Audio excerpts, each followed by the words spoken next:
लालची बहू गांव में रामलाल नाम का एक सम्मानित किसान रहता था। उसकी मेहनत और ईमानदारी के कारण पूरा गांव उसकी इज्जत करता था। उसका एक ही बेटा था, रोहन, जो शहर में पढ़ाई कर रहा था।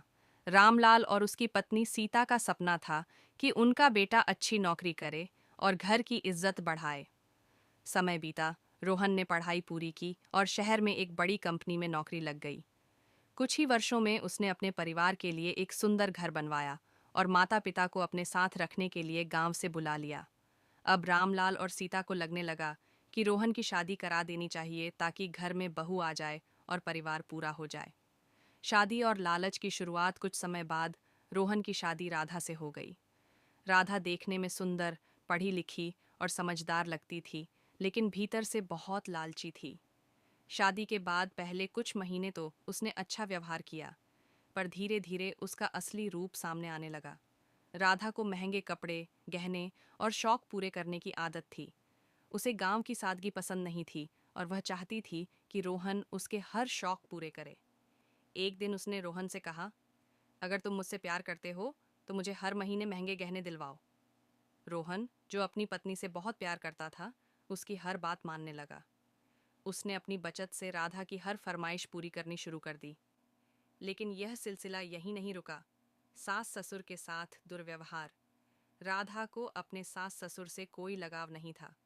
उसे लगता था कि वे घर पर बोझ हैं। वह चाहती थी कि रोहन उन्हें वृद्धाश्रम भेज दे ताकि वह अकेले ऐश कर सके।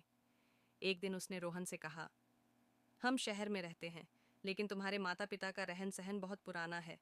उन्हें गांव भेज दो या वृद्धाश्रम में छोड़ दो। रोहन को यह बात बहुत बुरी लगी। उसने अपनी पत्नी को समझाने की कोशिश की, लेकिन राधा जिद पर अड़ी रही। धीरे धीरे उसने सास ससुर को अपमानित करना शुरू कर दिया। सीता जब खाना बनाती तो राधा उसे ताने देती, क्या तुम्हें खाना बनाना भी नहीं आता? मेरे लिए अलग से कुछ अच्छा बनाया करो। रामलाल जब कुछ बोलते तो राधा उनकी बात को अनसुना कर देती। वह घर में राज करने लगी और रोहन को अपने वश में कर लिया। पैसों के लिए लालच। राधा को जब पता चला कि रामलाल के पास गांव में कुछ जमीन है, तो उसकी आंखों में लालच और बढ़ गया। उसने रोहन को उकसाया कि वह अपने पिता से जमीन अपने नाम करवाए और उसे बेचकर शहर में एक और बड़ा मकान खरीदे। एक दिन रोहन ने अपने पिता से कहा, पिताजी, आपकी जमीन बेचकर हम और अच्छा घर ले सकते हैं।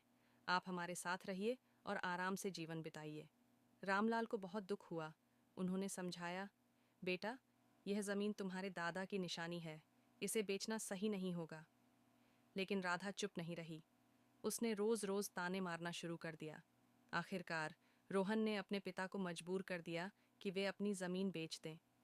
परिणाम, लालच का अंत। कुछ सालों तक सब ठीक चलता रहा, लेकिन धीरे धीरे हालात बदलने लगे।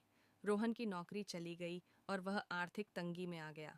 अब वह राधा की इच्छाएं पूरी नहीं कर सकता था, जिससे राधा नाराज रहने लगी। राधा ने रोहन से झगड़ा करना शुरू कर दिया और एक दिन गुस्से में घर छोड़कर चली गई। अब न तो रोहन के पास पैसा था, न ही पत्नी। उसके माता पिता पहले ही गांव लौट चुके थे, क्योंकि राधा ने उन्हें बहुत सताया था। रोहन ने जब अपनी गलती समझी, तब तक बहुत देर हो चुकी थी। उसके माता पिता ने उसे माफ कर दिया, लेकिन जो नुकसान हो चुका था वह वापस नहीं हो सकता था। शिक्षा, ये कहानी हमें सिखाती है कि लालच का अंत हमेशा बुरा होता है। सच्चा सुख परिवार के साथ प्रेम और सम्मान में होता है, न कि धन दौलत और ऐशो आराम में।